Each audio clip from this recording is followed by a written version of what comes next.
नमस्कार दोस्तों, आज की इस वीडियो में बात करेंगे वारी रिन्यूएबल टेक्नोलॉजी स्टॉक के बारे में। तो अगर स्टॉक का करेंट प्राइस का बात करें तो स्टॉक का करेंट प्राइस 900 रुपीज़ के आसपास है एंड कल के दिन स्टॉक में 2.5% का एक ज़बरदस्त गिरावट देखने को मिला।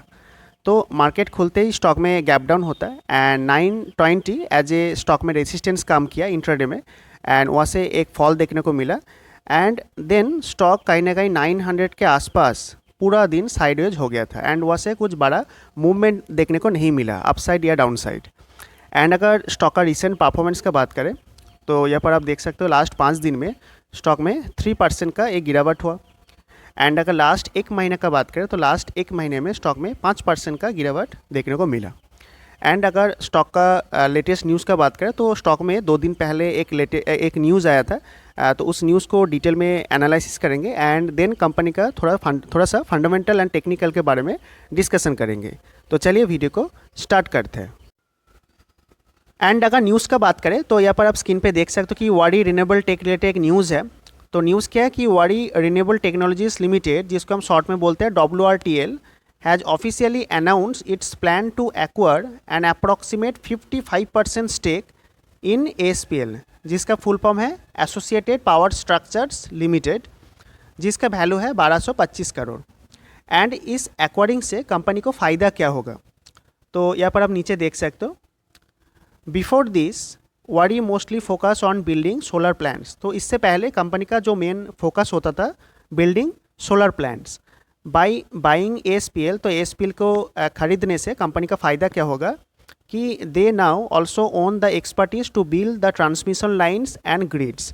तो कंपनी के पास ये एक्सपर्टीज़ आ जाएगा इस एक्वायरिंग से कि कंपनी बिल्ड कर पाएगा ट्रांसमिशन लाइन्स एंड ग्रिड्स जो कैरी करता है पावर को टू सिटीज़ एंड फैक्ट्रीज। तो कंपनी के पास ये एक्सपर्टीज़ आ जाएगा। तो ये था ओवरऑल न्यूज़ के बारे में डिटेल एनालिसिस। एंड इसके बाद क्या करेंगे कि कंपनी का थोड़ा सा फंडामेंटल एंड टेक्निकल एनालिसिस करेंगे। तो चलिए फंडामेंटल एनालिसिस को पहले देख लेते हैं। एंड अगर फंडामेंटल का बात करें तो यहाँ पर आप स्क्रीन पे देख सकते हो इसका जो मार्केट कैप है, इसका मार्केट कैप 9000 करोड़ प्लस है। तो एक स्मॉल कैप कैटेगरी का कंपनी है। एंड अगर इसका 52 वीक हाई लो का बात करें तो 52 वीक हाई है 1360 के आसपास एंड 52 वीक लो है 732।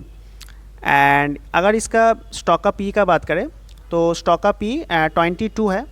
एंड अगर इंडस्ट्री पी का बात करें तो इंडस्ट्री पी यहाँ पर आप देख सकते हो इसका इंडस्ट्री पी है 24। तो इंडस्ट्री पी 24 एंड स्टॉक का पी 22।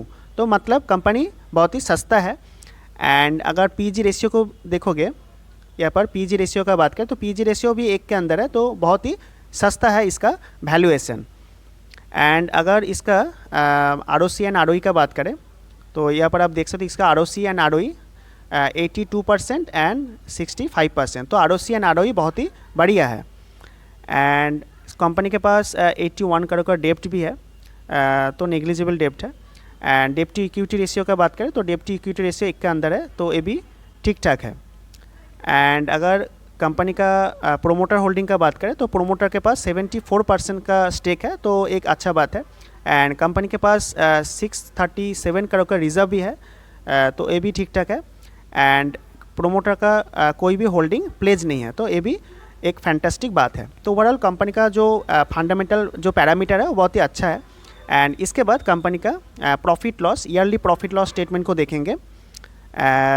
तो अगर नेट प्रॉफिट का बात करें तो पहले साल था 2 crore negative, then 3 crore negative, then 2 crore negative, then company profit में आया 9 करोड़ का प्रॉफिट किया, then 55 crore, then 145 crore, then 229 crore, then 417 crore का कंपनी ने नेट प्रॉफिट जनरेट किया, ईयरली नेट प्रॉफिट। तो कंपनी का जो कंपनी पहले लॉस में था एंड धीरे धीरे कंपनी प्रॉफिट में आया एंड अभी जो कंपनी का प्रॉफिट वो बहुत ही तेज़ी से ग्रो हो रहा है। तो कंपनी का ओवरऑल अगर फंडामेंटल का बात करें तो कंपनी फंडामेंटली बहुत ही स्ट्रॉन्ग है एंड वैल्यूएशन वाइज बहुत ही सस्ता है।